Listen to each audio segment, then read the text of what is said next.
ಪ್ರವಾದಿ ನಿಂದನೆ ಹಾಗೂ ಮುಸ್ಲಿಂ ಸಮುದಾಯದ ಮೇಲೆ ದೌರ್ಜನ್ಯವಾಗುತ್ತಿದೆ ಎಂದು ಎಸ್ಕೆಎಸ್ಎಸ್ಎಫ್ನಿಂದ ಮೂಡುಬಿದ್ರೆ ತಹಶೀಲ್ದಾರ್ ಕಚೇರಿ ಎದುರು ಪ್ರತಿಭಟನೆ ನಡೆಸಿದರು.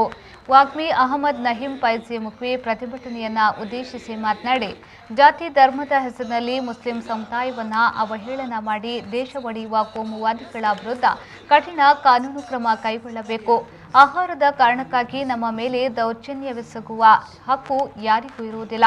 ಪ್ರಚೋದನಕಾರಿ ಭಾಷಣದ ಮೂಲಕ ನಮ್ಮನ್ನ ಬೆದರಿಸುವ ಪ್ರಯತ್ನ ನಿಲ್ಲಬೇಕು. ಇಂಥವರು ದೇಶಕ್ಕೆ ಅಪಾಯ ಎಂದು ಹೇಳಿದರು. ಕ್ಷುದ್ರ ಶಕ್ತಿಗಳನ್ನು ನಿಯಂತ್ರಿಸಿ ಇವರನ್ನ ನಿಯಂತ್ರಿಸದೆ ಹೋದಲ್ಲಿ ಇಲ್ಲಿ ಅವನತಿಗೊಳ್ಳುವುದು ಒಂದು ನಿರ್ದಿಷ್ಟ ಸಮುದಾಯ ಮಾತ್ರವಲ್ಲ, ಈ ದೇಶ ಅವನತಿಗೊಳ್ಳುತ್ತದೆ. ಯಾಕೆಂದರೆ ಇವರ ಮಾತುಗಳು, ಇವರ ಘೋಷಣೆಗಳು, ಇವರ ಪ್ರತಿಭಟನೆಗಳಲ್ಲಿ ಕೇಳಿ ಬರುವಂತಹ ಅನ್ಯ ಧರ್ಮೀಯರ ನಿಂದನೆಗಳು ಎಲ್ಲವೂ ಹಾಳುಗೆಡುತ್ತಿರುವುದು ಈ ದೇಶದ ಪವಿತ್ರ ಸಂವಿಧಾನವನ್ನು ಎಂಬುದನ್ನ ನೀವೆಲ್ಲರೂ ತಿಳಿದುಕೊಳ್ಳಬೇಕು. ಖಂಡಿತವಾಗಿಯೂ ಇದೊಂದು ಮಾರಕವಾದ ಕ್ಯಾನ್ಸರ್. ಈ ಭಾರತದ ಸಂವಿಧಾನದ ಜಾತ್ಯತೀತತೆ, ಸಮಾನತೆ, ಸಾರ್ವಭೌಮತೆ ಇಂತಹ ತತ್ವಗಳನ್ನೆಲ್ಲ ಹಾಳುಗೆಡುವಂತಹ ಮಾರಕವಾದ ಕ್ಯಾನ್ಸರ್ ಈ ಕೋಮುವಾದ.